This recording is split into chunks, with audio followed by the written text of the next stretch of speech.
I slutningen af august får vi på KP nyt intranet. Se her, hvordan du kommer i gang. Start med at downloade Microsoft Teams-appen på enten Google Play eller App Store. Herefter skal du logge ind med din kp-components.com e-mail.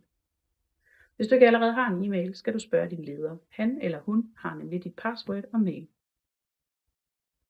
Følg med her for at få en rundtur på Teams-appen. I bunden af Teams har du en menu med adgang til forskellige applikationer.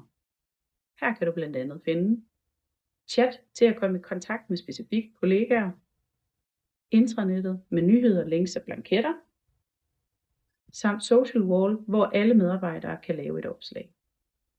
Trykker du på intranet-ikonet, vil du finde dashboardet, hvor der findes diverse informationer og templates, samt feedet, som opsummerer nyheder.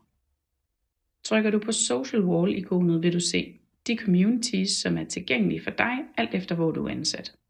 Her kan alle medarbejdere lave et opslag, lidt ligesom på Facebook.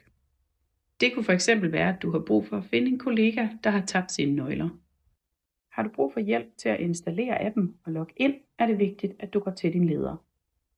Når Teams er installeret og virker, er du velkommen til at slette KP-appen. Tak fordi du lyttede med. Vi ses på Teams.